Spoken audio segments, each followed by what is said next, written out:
नमस्कार उत्तराखंड।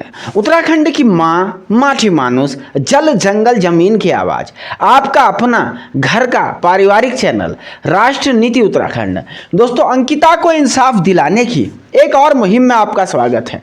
दोस्तों, आज बहुत सारे इंपॉर्टेंट मुद्दों पे मैं चर्चा करने वाला हूं, तो आज का एपिसोड एक रत्ती मिस मत कीजिएगा। सबसे पहले विनोद आर्य को जेल या बेल, और आज का जो सबसे खास है वी मुरुगेशन, जो कि उत्तराखंड के एडीजी लॉ हैं, उन्होंने वीआईपी पे दिया है बहुत बड़ा बयान।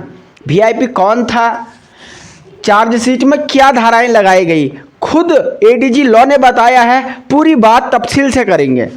और नार्को टेस्ट जल्द, सभी अपडेटों को देखते हैं। उससे पहले लेकिन हमेशा की तरह आप लोगों से मेरी हाथ जोड़ करके दंडवत एक अपील रहती है कि हम उत्तराखंड के आम जनमानस की आवाज़ हैं, हर कमज़ोर की आवाज़ हैं। तो हमारा हाथ मजबूत कीजिए, सब्सक्राइब का बटन ज़रूर दबाइए। दोस्तों, सबसे पहले मैं बात करता हूं विनोद आर्य को जेल या बेल। दोस्तों, मैंने कल भी आप लोगों को एक वीडियो बना के बताया था कि जो 377 धारा पुलकित के पिताश्री पे लगी हुई है, तो कहीं ना कहीं इस धारा में अब जिसने आरोप लगाया है उसके बयान में ही कॉन्ट्रोडिक्ट आ गया है, यानी अवरोध आ गया है। अपने ही बयानों से वो जो है पलटता हुआ नजर आ रहा है। कह सकते हैं कि उसने कोर्ट में कोई अलग बयान दिए, पुलिस के सामने अलग बयान दिए, बयान कॉन्ट्रडिक्टरी, विरोधाभासी नजर आए हैं।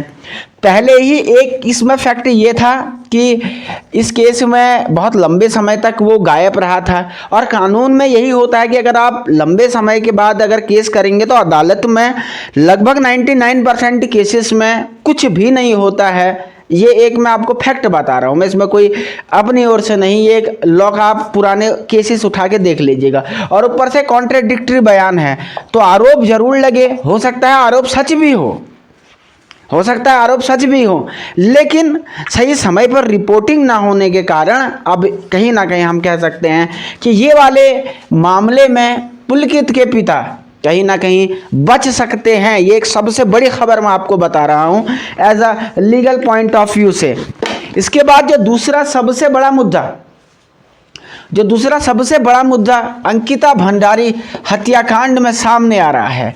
दूसरा सबसे बड़ा मुद्दा सामने आ रहा है एडीजी लॉ, जो कि उत्तराखंड के एडीजी लॉ है। इन्होंने तक वालों को फिर से एक इंटरव्यू दिया, और इस इंटरव्यू में क्या कहा वीआईपी, और उसके बारे में जान लीजिए। उन्होंने कहा है सबसे पहले चार्जशीट के बारे में कि 302 धारा, इसके अलावा आपराधिक षड्यंत्र की धारा और 354, लगभग जितना मुझे याद है उस आर्टिकल में ये बातें कही हैं। ठीक है, तो ये धाराएं लगाई जाएंगी कहा गया है। और धारा मतलब मेन यही है। आपको एक बात मैं फिर यहाँ पे स्पष्ट कर दूं कि मेन धारा ही सबसे जो होती है काम करती है, कहीं पे भी हो। जैसे 302 है, बाकी धाराएं सपोर्टिव धाराएं होती हैं, इनका कोई मतलब नहीं। और इस धारा में आपको बता दूं पुलकित को मृत्यु दंड से लेकर के उम्र कैद की सजा यहाँ पे हो सकती है अपराध साबित होने पे। और इन्होंने एडीजी साहब जो भी मुरुगेशन, जो भी इनका नाम है, इन्होंने कहा है कि हमारा केस बहुत ही स्ट्रांग है। ये बात उन्होंने बहुत साफ तौर पे कही है कि हमारा केस बहुत ही स्ट्रांग है, पुलकित किसी हालत में नहीं बचेगा, जो अंकिता को इंसाफ चाहने वालों के लिए एक बहुत अच्छी खबर है। क्योंकि जब इन लोगों ने इतने कॉन्फिडेंस से कहा है, कल की डेट में उनको भी पता रहता है कि अगर केस मजबूत होगा तो कहीं ना कहीं फिर सरकार पे उंगलियां उठाएंगे। तो एक अच्छी खबर है जब एडीजी लॉ इस तरह के अधिकारी को ये बात कर रहे हैं कि हमने अच्छे एविडेंस इकट्ठा किए हैं चार्जशीट में, तो ये बात है। हालांकि अब चार्जशीट जब सामने आ जाएगी, क्या एविडेंस हैं उसमें, क्या सबूत हैं, ये पूरी चीज़ें दिखेंगी, फिर हम उसकी समीक्षा जरूर करेंगे कि ये हाथी के दांत खाने के और दिखाने के और होते हैं, या वास्तव में जैसा कहा जा रहा है वैसा किया भी गया है। पॉइंट नंबर 1 जो इस केस से जुड़ा हुआ है। दूसरा, वीआईपी पर सबसे इंपॉर्टेंट बात कि वीआईपी पर वो क्या बोले। वीआईपी के बारे में उन्होंने भी वही लाइन दोहरा दी। वीआईपी के बारे में उन्होंने भी वही लाइन दोहरा दी कि अभी तक जो जानकारी है उस जानकारी के अनुसार वीआईपी एक प्रेसिडेंशियल स्वीट था। प्रेसिडेंशियल स्वीट मतलब कोई जो सबसे अच्छा कमरा होता है होटल का, उसे ही कहते हैं। तो यानी जो बात विधानसभा में प्रेमचंद्र अग्रवाल कहते आए हैं उसे ही एडीजी लॉ कहते हुए नजर आए थे। यहाँ पे मुझे लगता है कि एडीजी लॉ का विरोध होना अब आरंभ हो जाएगा।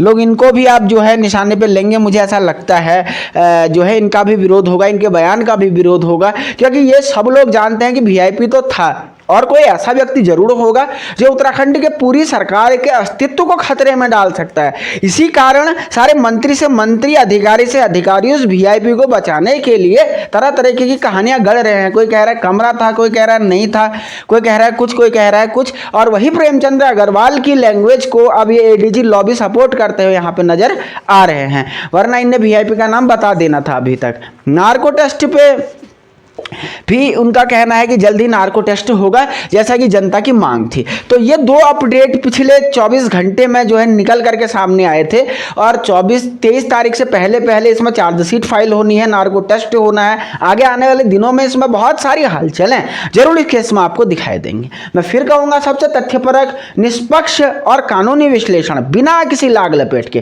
केवल राष्ट्रनीति उत्तराखंड में। बहुत बहुत शुक्रिया, धन्यवाद, नमस्कार। देखते रहें राष्ट्रनीति उत्तराखंड।